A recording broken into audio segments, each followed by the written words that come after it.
Alright guys, I may have gotten robbed today, but next stream back, I'm buying new chains. He had insurance on that chain. Maximum, bro, was like probably like 10, 15,000 maximum. Because of getting robbed. What the A million story views is insane. As soon as the disaster happens, he instantly goes live. Guys, we've got some fresh updates, and this time about Jack Doherty. It's now being rumored, and many people are starting to believe, that the whole story about his $300,000 chain being snatched was nothing more than a staged stunt, a complete scam. He had insurance on that chain. Maximum, bro, was like probably like 10, 15,000 maximum. Honestly, it's starting to look ridiculous. At this point, Jack Doherty seems to be faking everything just for views. Clout over truth. That's the brand now. I mean, this situation is already very similar to the McLaren incident, because as soon as the disaster happens, he instantly goes live. We'll break down the full story for you in this video. And on top of that, we also have a major update about Johnny Somali. He may have violated South Korea's immigration policy, and there's now talk about a possible deportation. All that and more in today's video. Let's get started.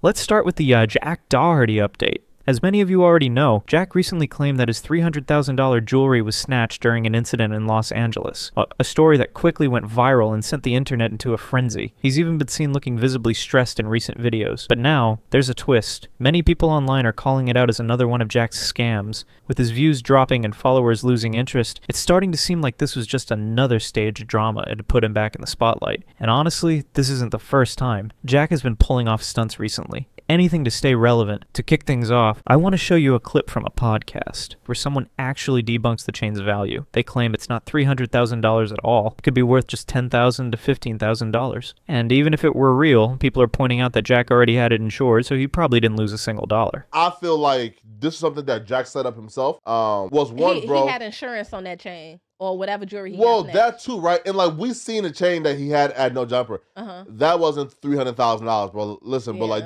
that chain maximum, bro, was like probably like 10, 15,000 maximum, bro. Right? Feel me? Yeah. Right? And also too, so he claims that it was 3 gunmen. They hopped out with guns on them. They robbed them for that skinny ass chain, but somehow they let him keep the Richard Mille that was on his wrist and the Cartier bracelet.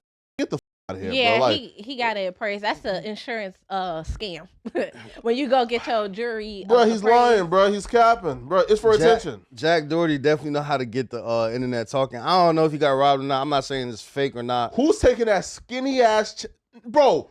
All right, so look, you see the chain, bro. Exactly, guys. I totally agree with what people are saying. There's nothing to dismiss here. This reflects the common sense and conscience of regular people. Think about it. In a city like Los Angeles, where major crimes are happening frequently, Jack casually shows off a $300,000 chain, then claims it was stolen even though he had bodyguards with him. That just doesn't sit right. It sounds more like a publicity stunt than a real robbery. Now look, I'm not 100% claiming that the chain snatching was definitely staged, but I'm saying that you should decide for yourself. Let me show you a video clip. In this one, Jack is seen in a car, maybe heading somewhere with Joshua Block. But what's interesting here is that he pulls out his phone and shows how many Instagram story views he got in the last 24 hours. Watch the clip and then ask yourself, did Jack's strategy work? Was the robbery just a setup to boost attention and engagement? You decide. Look, my story views are cracked. I have 812,000 story views in 24 hours on Instagram because of getting robbed. What the A million story views is insane. And that's not all, guys.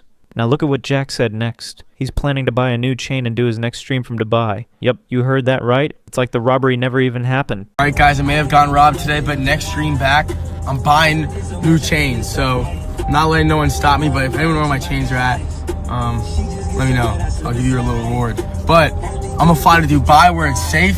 I'm gonna buy some new chains, alright? Next stream. Right after the so-called robbery, what did Jack Doherty do? The first thing he did was start streaming before anything else, before any real action. He made sure to tell his audience what just happened. Why? Because at the end of the day, no matter how much money or jewelry he loses, the views come first. That stream, that's income, that's engagement, and that's exactly what he went for, immediately. Now don't just take my word for it. Here's a clip from another creator, Atozi, who also shared his opinion on this whole situation. Listen to what he says, so you can understand that it's not just me calling this out. This situation is already very similar to the McLaren incident, because as soon as the disaster happens, he instantly goes live. He goes live before he even notifies his family. I think that was a setup, bro. What happened? I mean, even after he's robbed, he's taking pictures with people. I mean, dude's probably having the worst day of his life, but still forcing a smile for a photo. $300,000 just to go shopping? Why are you peacocking like that? Why do you feel the need to do that? Like, I can somewhat understand the expensive watch for the right place and the right time, but I don't think it's ever a good idea to be roaming around LA with a 6-figure watch and a $300,000 diamond necklace. That's just terrible situational awareness. Bank robbers, on average, they get away with about $5,000, which I was actually surprised of that stat. I thought it would be way larger than that. But you have guys risking that much for $5,000, and you know for sure a bank is way harder to rob than Jack Doherty here on Rodeo Drive. Exactly, guys. I've said this before, too. Why would Jack even go to a place like that in Los Angeles where crime is literally peaking right now? It almost feels like he planned this from the start. Like, I'll go to a risky area, something will happen, and boom, I'll live stream it for views. And guess what? It worked. He already cashed in on the incident. So now the real question is, do you think this was a setup for views, or was Jack actually in real danger? Let me know in the comments. What's really going on here? Was it just another Jack Doherty stunt, or do you believe the chain snatching was legit? Alright guys, let's move on to another topic. We've got some fresh updates about Johnny Somali. Recently it's come to light that while multiple charges have already been filed against him, there's still one major violation that hasn't been officially addressed. And that's breaking South Korea's immigration policy. According to reports, Johnny took part in a blockade involving individuals who were not covered under legal immigration status. This act directly violates South Korea's immigration laws, and yet it seems like this charge is being completely overlooked. But before I dive into the details of that, I came across a new viral clip that's been making rounds on the internet. Some of you might have missed it. In this video, Johnny is seen openly cursing at South Koreans and making offensive remarks about them. Take a look at this clip and see for yourself. Some single. These Korean niggas, they're not gonna do nothing. Korean niggas is pussy. These Korean niggas is pussy. They can't do nothing. These pussy niggas gonna do nothing, nigga.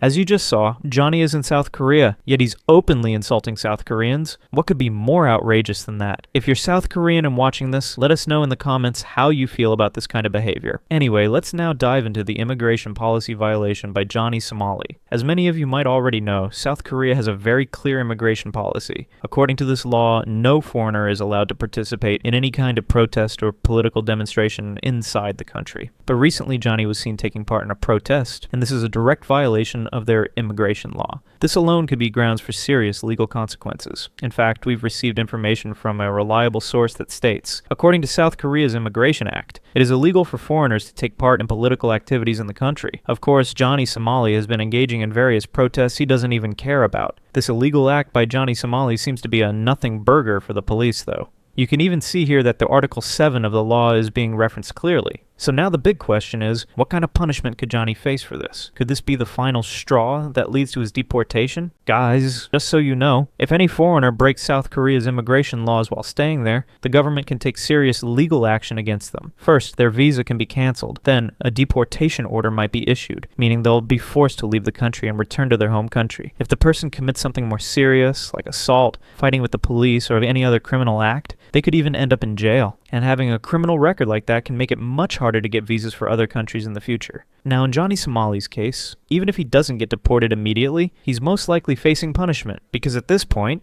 he's being treated like a national-level criminal in South Korea. Most likely he'll face sentencing first, and only after serving that punishment, he might be deported. So guys, let us know what you think about this whole situation. What's your take on Johnny Somali's case? Do you think he deserves deportation, or not? And as for Jack Doherty, do you believe the whole robbery was real, or just another one of his staged stunts for views? Drop your opinions in the comments. We're reading all of them. And guys, throughout this whole video, I never asked for a like or subscribe, but if you do, it would support this channel in a huge way. Please consider subscribing and liking this video. Thanks for watching.